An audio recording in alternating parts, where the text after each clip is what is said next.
morning, everyone. Mayor Steve Wilder here from the City of North Canton for our community update, our weekly community update.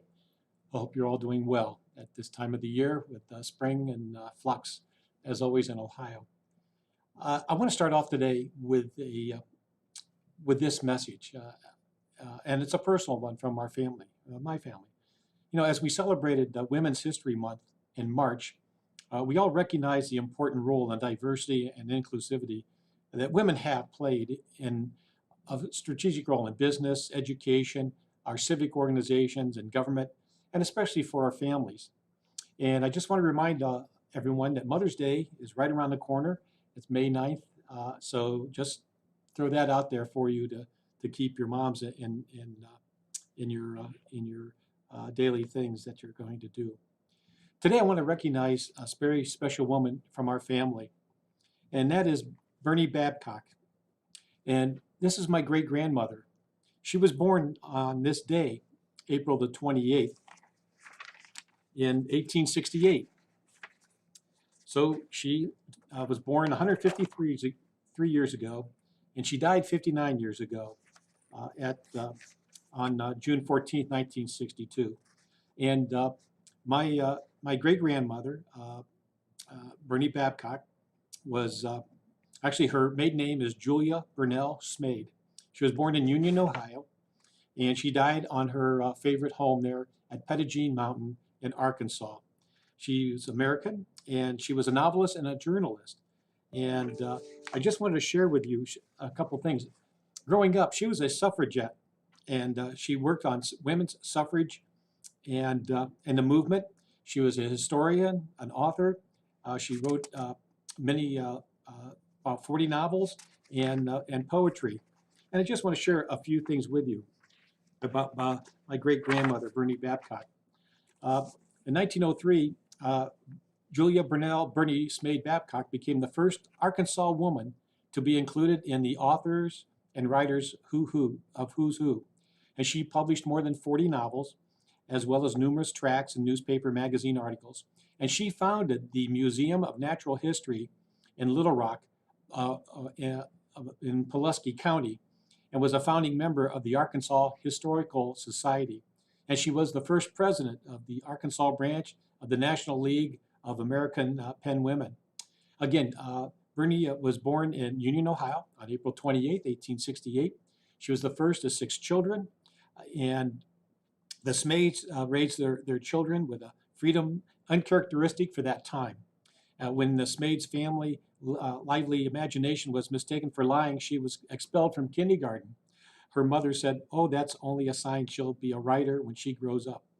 Well, her family moved to Russellville in Pope County, where Smade attended public schools.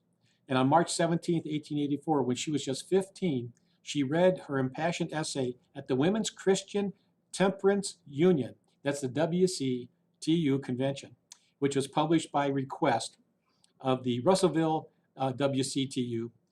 She enrolled in Little Rock University, paying her way by working as a college president's housekeeper. Although she made excellent grades in school, she did not return to college the next year, but instead married my great-grandfather, William Franklin Babcock, who worked for the Pacific Express Company in 1886. And for a short time, the couple lived in Vicksburg, Mississippi, where the society that had relied heavily on slavery in the recent past still retained many of the attitudes, and customs of that time. And her observations there resulted later in the play Mammy, the first drama in which a slave mammy plays the leading role. It was later published by the Neal Publishing Company of New York. Now, the Babcocks returned to Little Rock, where after 11 years of marriage and the birth of 5 children, my great-grandfather died. And I think that was in 54. I was about 4 years old then. And his widow was determined to make a living by writing so she could stay at home and raise her family at night. And she wrote stories and poems that sent to editors across the country. I won't go into everything that she talked about, but she was very much credited with helping to bring about the National Prohibition Amendment in 1920. But she was also very instrumental in with establishing the 19th Amendment, where women and minorities actually had the right to vote. In short, my great-grandmother In 1935, uh, she uh, she became the folklore editor of the Federal Writers Project, for which she did research on African American and Native American history in the state. And surveys included interviews with almost 1,000 ex-slaves, at which time she attended all-night voodoo rituals in keeping with her interest in the supernatural. She wrote for Modern Mystic, a magazine in London, England, and was a member of both the American and British uh, uh, physical research studies, or psychical research studies.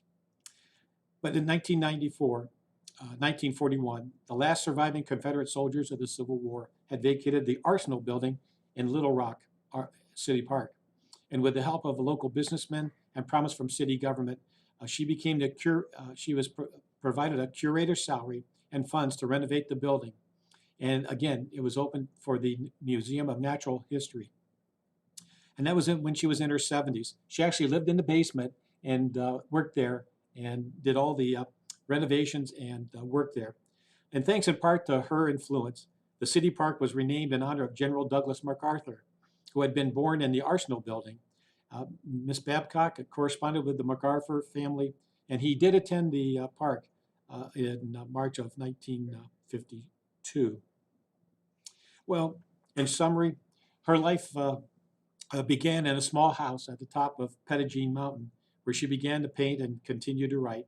It was in 1959 she published her only volume of poetry, The Marble Woman, and she died at her home on June 14, 1962, a few weeks after her 94th birthday. A neighbor found her sitting with a manuscript in her hand. Her mountaintop retreat had been aptly named Pet Journey's End. She was buried in Oakland Cemetery in Little Rock, Arkansas. Well, I had the opportunity to meet my great-grandmother when I was a young boy, and when she was still living on Pettigene Mountain. We had many of her novels that she wrote about Abraham Lincoln, The Soul of Abraham Lincoln, The Soul of Anne Rutledge, and many other of her poetry. So just thought I'd share that with you, that the uniqueness that women have in our families. And I was very fortunate to have a great-grandmother, Bernie Babcock. So, well, let's get into, thank you for your patience and your indulgence on that. I'm very proud of her and her legacy. And so let's get into some of the things here that we have going on. I want to talk a little bit about Governor DeWine's April 27th press conference. In short, the Governor DeWine announced that any Ohioan who has been fully vaccinated will no longer have to quarantine if they are exposed to someone with COVID-19. And this health order applies to all adults except those who are in nursing homes, assisted living facilities, or other congregate care settings. An individual is considered fully vaccinated 2 weeks after their second dose of Pfizer or Moderna COVID-19 vaccines, or 2 weeks after the single dose of the Johnson & Johnson vaccine. And as of April the 27th, over 4.6 million Ohioans have received their first vaccine, and 3.6 million are fully vaccinated. And there is still a health order forthcoming. Locally here at Stark County, on my Tuesday call with the Stark County Health Department and the other health departments in our county, Canton, Alliance, and Massillon. Here we are for our Stark County. The health department reports 51,000 vaccinations have been completed. Right now, let's see, we have 39.2% of the population of our county has been vaccinated. Totally 45% has been vaccinated. Again, they are giving out vaccinations on Tuesday through Saturday at the Whippledale Center. They are averaging over 1,000 a day. And as of Tuesday, they still had over 900 open slots for appointments this week alone. So you shouldn't have trouble trying to get an appointment to get a vaccination, folks. A report from the Altman Health Group, they had 22 COVID patients, 18 at their main hospital, I think 2 in Alliance and 2 in Orville. They had 8 individuals in ICU, and this time they had 5 people on a ventilator. They had 2 new cases in the last 24 hours. Unfortunately, they had 9 employees that were out with COVID symptoms. They are still operating their 4 clinics, and however, they are seeing a slow demand or a low demand for those requesting vaccines. On the Mercy Health and Cleveland Clinic, they had 22 patients in-house, 7 on ICU, and they had 3 new cases within the last 24 hours. And again, they have 2 clinics operating, and they are also experiencing a low demand in vaccinations. Just wanted to bring you up to date on those things that are happening in our county. On Saturday, we had, in cooperation with the North Canton Public Library, we had our annual Earth Day Recycle Fair. And I want to thank the following organizations who participated in that. Our eCycle Solutions of Ohio. Our paper shredding was done by You Shred It.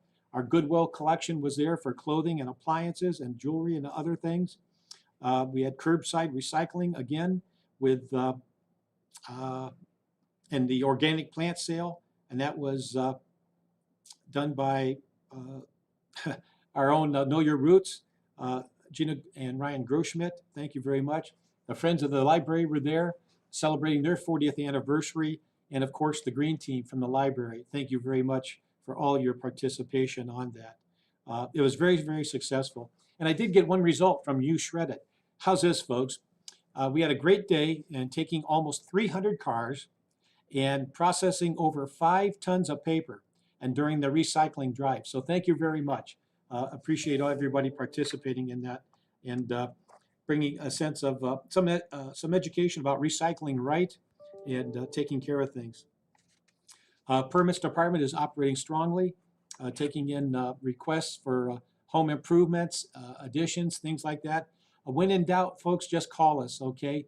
Whether you're putting up new gutters or you're going to want to repair your roof. I really appreciate it. I think so that we have reputable people, that you're being covered by reputable installers. So just check with our permit department at permits@northcantanohio.gov, or call if you have any doubt or questions about home improvements and things like that, 330-499-5557. We just want you to have the work done correctly, safely, and properly installed. Again, I get calls to trickle in weekly about burn permits, our burn permits for your outdoor burning and fireplaces, not fireplaces, but your circle fires and things like that. It's still a $10 burn fee, and that is through the North Canton permits and the North Canton Fire Department. They'll conduct an inspection within 10 calendar days between the hours of 9 and 7, and the resident does not have to be present for the inspection if they have had a permit in the prior year. And on approval of the inspection, the permit will be issued for that calendar year. And if the inspector finds any deficiencies, you will be noted, and it'll be the responsibility to call the fire department at 330-499-3403, extension 1207, if you have any questions. And that's really, again, for recreational fires, folks. Income tax is nearing. Again, the Regional Income Tax Agency, RETA, is handling all questions and preparations and inquiries for the city of North Canton. You can call 1-800-860-7482 for inquiries if you have. Again, that everything is due on May the 17th, okay? Recently, you might have read in City Council that we have approved the rates for our Dogwood Pool for the coming year. Monday through Friday is a $10 day fee. Saturdays and Sundays are now $14. And after 5 p.m. any day, it's $7. And for children under 6 years of age, it doesn't cost a thing. Our 2021 pool season begins May the 29th. It'll run through August the 27th. We also have dates set aside August 28th and 29th, and also September 4th through the 6th. It's going to be open daily from 11 in the morning to 8 p.m. And again, memberships are available for residents, non-residents, and visitors. And any questions, just contact the North Canton YMCA at 330-499-2587. We've already started our 2021 street paving program, and right now we have these going on. We have construction or new road surfaces being applied to Willamette Avenue Northwest, Donner Avenue Northwest, and Florence. Those are happening probably right now. We're also doing work on Church Street Southwest, and Lorena Southwest. And Lorena is Donner to Sunset, and Church Street is Donner East to Hillcrest. And I think we actually will eventually be getting to Westfield Avenue Southwest and Hines. We'll be getting out to Washington Square maybe next week. So we have streets out there: Kingscote, Wendover, Pennhurst, Cheswold, and Fenchurch. And on the southeast side, we'll be doing Crestland, Whittingham, Edgewood, and Gaslight Circle. Right now, we're doing curb and gutter improvements on 50th Street. So we're on the north side of 50th Street. That is in the city limits. The south side of 50th is in the city of Canton. But we're doing curb and gutter replacement right there. Right now on 7th Street, eventually we'll be repaving North Main Street from 7th Street to Orion, depending on what part of North Canton you're from. Right now, we're doing a little bit of work on Glenwood Street between Sunset and Lindy Lane. So you might have some road closure there. Right now, we're doing some quick repairs. And happening today on East Hill, and we're redoing some of the grassy area around the sidewalks. They did not come in from last fall. So we have crews out there this week, or at least today, improving the reseeding those areas. So just so you know that. And thank goodness, it looks good. Pittsburgh Avenue Northwest, that the water lines are in, the sidewalks are in. We've done some reseeding and reconditioning of the groundwork around the sidewalks and in people's yards. And hopefully within the next week or two, by the end of the month maybe, we'll have, that'll all be repaved. Milton, Carousel Circle, and Pittsburgh, from Portage all the way down to our city limits. So that's got to be regraded or resurfaced, and it's going to look pretty sharp down there. So folks, thank you for your patience with our crews down there. I think they did a great job, and we're happy for that. The hydrant flushing is starting again. We like to clean out the lines in certain parts of the area of sediment and other things that happen over time. We already did on Monday. We did the hydrants up there on North Main, west of Cleveland. Here today, Wednesday the 28th, the hydrants in the southwest section were going to be run or checked. We do that from 11 at night to 5 a.m., so it's not an inconvenience to you. Now, the city water system, should you have any discoloration before laundering or anything like that, and if there is discoloration that lasts for several hours, call the drinking water plant at 330-499-8223, option 9, for any slight discoloration. So thank you with our patience. Next week on May 3rd, Monday the 3rd, we'll be doing hydrants in the northeast section, including the city limits to North Main Street and east of Cleveland Avenue. And then next Wednesday the 5th, we'll be doing checking the hydrants in the southeast section of the city. Had a couple phone calls again on recycling options, folks. We do not have a recycling center here in North Canton for a number of reasons. We also have reached out in the past to Plain Township and Lake Township recycling centers, but they are not able to handle anything from North Canton this year. So for you, if you have any yard waste and plastic or paper bags, 30-gallon is the size we recommend. Hopefully not to weigh more than 50 pounds. 3 additional bags can always be placed out with your normal day pickup. And if you have any tree or brush trimmings, please have those tied or bundled, no longer than 4 feet long, they can't be more than 4 feet long, okay? And have those tied up in a bundle. And again, the only other resources I have for you would be either contacting Earth and Wood or Mr. Mulch if you had to make deliveries. We've received a few inquiries about the community electric aggregation notifications you may have received. Folks, to become a member of our community electric aggregation program, you do not have to take any action when this letter arrives. If you choose to opt out of our aggregation, community electric aggregation program, then there are instructions for you there to follow. But as of right now, you don't have to do anything if you want to remain on our system. I did bring to your attention a couple of weeks ago, again, FEMA has a program that can help pay funeral costs for COVID-19 related deaths. The Funeral Assistant Program, if you inquiries or concerns, call 1-844-684-6333. Again, 844-684-6333. That is for the Funeral Assistance Program. Now they do have a FEMA hotline or helpline, 1-800-621-3362, should you need some other kind of assistance.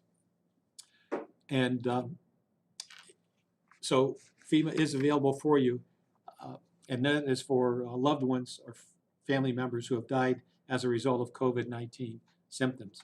So you'll need to have that noted, and there's an FAQ for you. Okay, if you go online to FEMA, I've made my notes right there for you to help you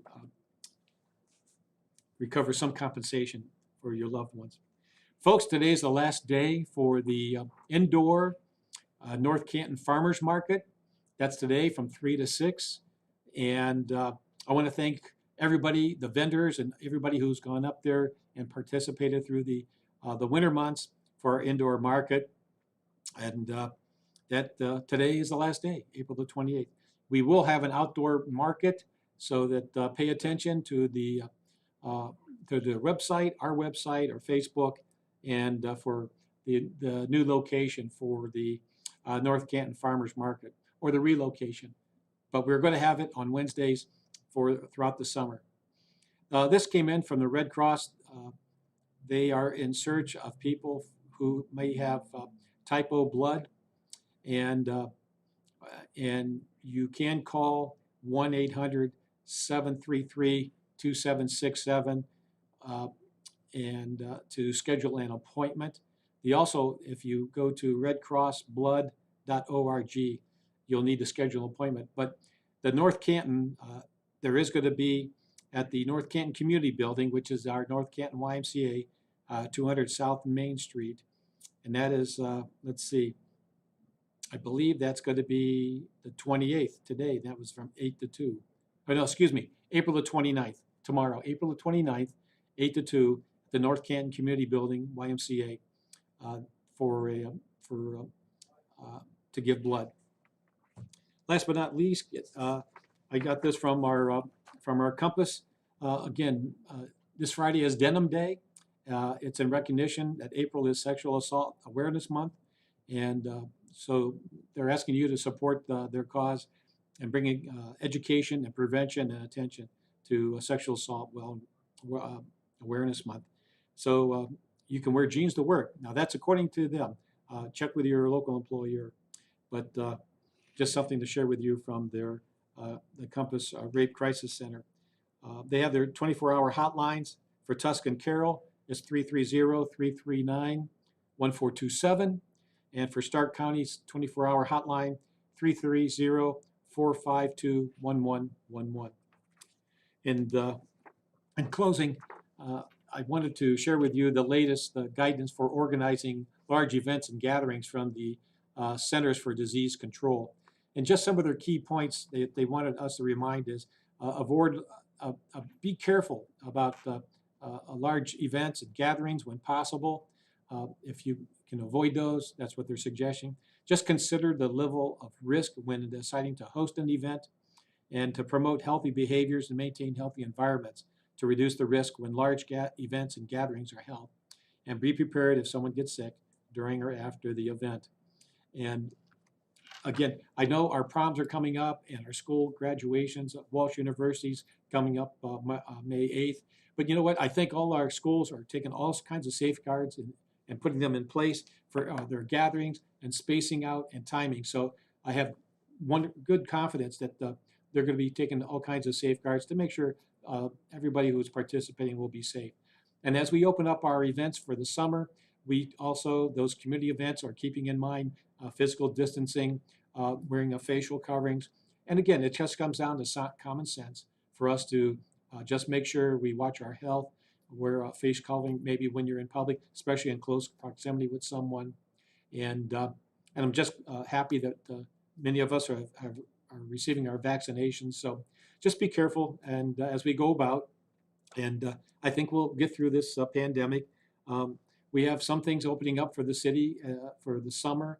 Our pool's going to be open, but there might be a couple other things that we may have to cancel or postpone. Still, erring on the side of caution and helping to stop the spread of the COVID-19. So with that being said, thank you for your time and your patience. I know I went on a little bit. God bless my great-grandmother. Very proud of her. I'm just honored that our family got to know her. I was able to visit her on Pettigene Mountain. I have one of her old paintings, and I've been able to acquire many of her books on the novels that she wrote and poetry. So, folks, take care, stay safe, have a great week, and we'll see you next Wednesday. Thank you very much for your time and patience.